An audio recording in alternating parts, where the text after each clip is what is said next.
के बाद चमकता हुआ सूरज इस बात का संकेत दे रहा था कि जंगल में बहार आ गई है। आज सुबह सवेरे ही पक्षियों के गीतों की आवाजें पूरे जंगल में गूंज रही थी, इसलिए छोटी चिड़िया भी सुबह सवेरे ही उठ जाती है।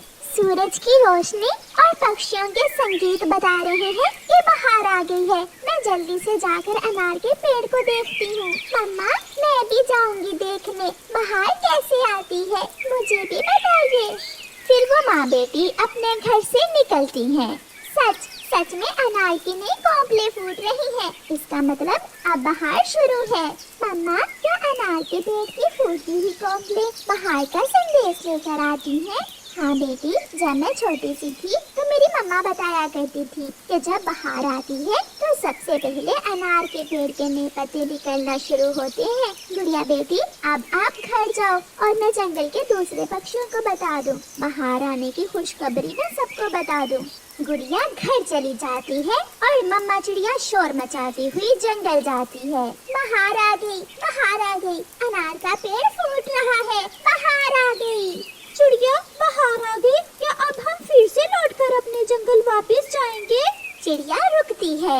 हाँ मिठू, सब तैयारी करो, अपने जंगल वापस जाने की तैयारी करो, बहार आ गई है। चिड़िया आगे बढ़ती है। सब तैयारी कर लो, वापस जाने की तैयारी कर लो, बहार आ गई है। बरगद के बड़े पेड़ पर सब पक्षी इकट्ठे हो जाते हैं। चिड़िया, मैंने तो कल ही देख लिया था, ये बहार आ गई है।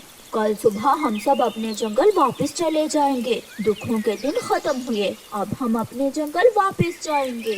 दोस्तों, मैंने और गोरी ने एक सलाह की है, अगर आप सबको पसंद आए तो। बताओ बताओ कौवे, क्या सलाह की है? मैं बताती हूँ। इस बार हम दूसरे जंगल की यात्रा उड़कर नहीं बल्कि बस में बैठकर करेंगे। मैंने और कालू ने चाची चील से बात कर ली है। हम कल सुबह सवेरे ही चाची चील को ले आएंगे। बस का सफर? फिर तो बहुत मजा आएगा, बहुत एंजॉय करेंगे सब। बस का किराया कितना होगा?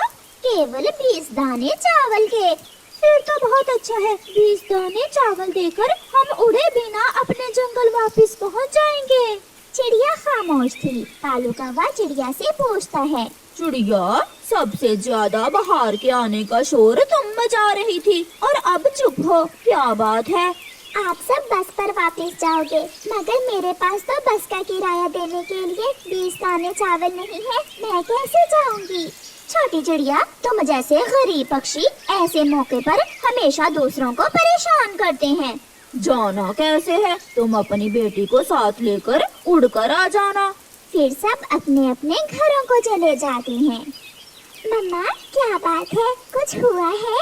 गुड़िया बेटी, सब पक्षी चील चाची की बस पर पुराने जंगल वापस जा रहे हैं, मगर हमारे पास बस का किराया देने के लिए 20 दाने चावल नहीं है। मम्मा, आप चिंता न करें, अगर हमारे पास बस का किराया नहीं है तो हम उड़कर चली जाएंगी। अगर ये सफर सबके साथ होता तो कितना अच्छा लगता, रास्ते में बातें करते जाते। मम्मा, अगर आपके दोस्तों को इस बात का दुख नहीं है तो फिर हमें क्यों? दूसरे दिन सुबह सवेरे ही कौवा और कौवी उठते हैं और जल्दी से चाची चील के पास जाते हैं। चाची चील अपनी बस के पास ही घोंसले में सो रही थी। चील चाची उठे, सब तैयार हैं और आपका इंतजार कर रहे हैं। मैं भी तैयार ही हूँ, मैं तुम्हारा ही इंतजार कर रही थी। बताओ, बस के किराए का बंदोबस्त हो गया है ना? सबके पास किराया है, एक चिड़िया के पास कुछ नहीं था, वो उड़कर आ जाएगी। चील चाची, उसे छोड़े आप, बस आप जल्दी से बस स्टार्ट करें और चले हमारे साथ। फिर चील चाची बस स्टार्ट करती है। कौवा और कौवी भी बस में बैठ जाते हैं। बरगद के पेड़ पर सब बैठे हुए थे। जैसे ही बस वहाँ रुकती है, सब पक्षी बस में बैठ जाते हैं। चिड़िया नहीं आई? मोटी चोंच वाले तोते, क्या दिमाग भी मोटा है तुम्हारा? कल उसने बताया तो था कि उसके पास किराया नहीं है, फिर कैसे जाएगी वो बस में? अगर हम सब एक एक दाना भी दें तो हम उसे साथ लेकर जा सकते हैं। कोई जरूरत नहीं है ऐसे गरीब पक्षियों की मदद करने की। चील चाची चले, गिनती कर लें, सब पूरे हैं? सब पूरे हैं, आप चलें। चिड़िया भी अपनी बेटी के साथ आ जाती है। रुके रुके, मुझे भी ले जाएं, मेरी बेटी थक जाएगी। मैं आपका क्या लूंगी, मैं अपनी बेटी के साथ एक कोने में बैठ जाऊंगी। ना बाबा ना, ऐसा नहीं होगा। हम किराया देकर जाएं और तुम फ्री में जाओ, ये नहीं हो सकता। गौरी, मैं और मेरी बेटी बस की छत पर बैठ जाती हैं। प्लीज हमें भी साथ ले जाओ। मगर चील चाची अपनी बस स्टार्ट करती है और आगे बढ़ती है। चिड़िया अपने दोस्तों को जाता हुआ देख रही थी।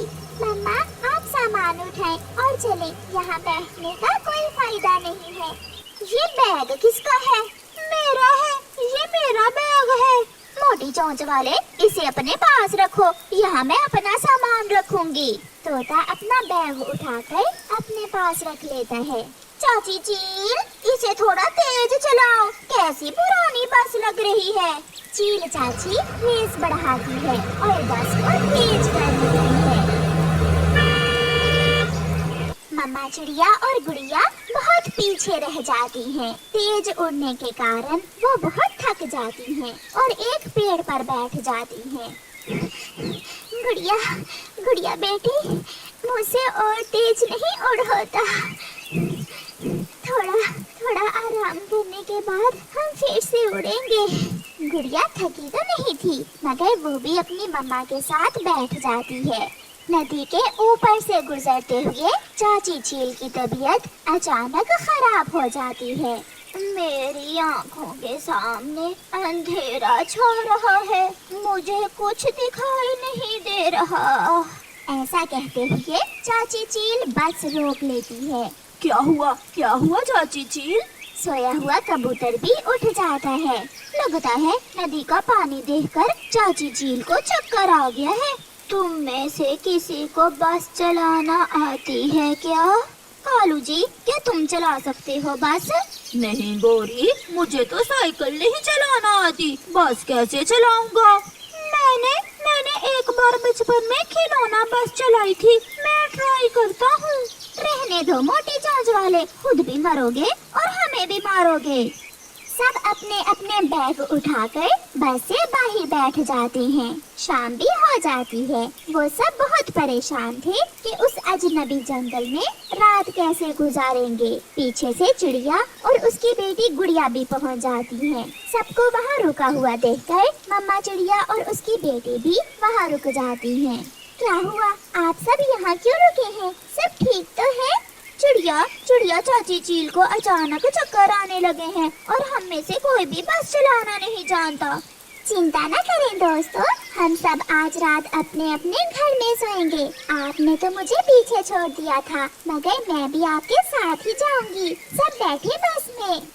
खुशी खुशी सब बस में बैठ जाते हैं और चिड़िया तो बस को ऐसे चला रही थी जैसे हवाई जहाज हो।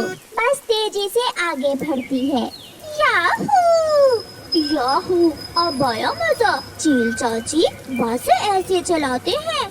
थोड़ी ही देर में वो सब अपने जंगल में पहुंच जाते हैं। प्यारे दोस्तों, अपने दोस्तों को मुश्किल समय में कभी अकेला ना छोड़ें। और प्यारे दोस्तों, इस कहानी को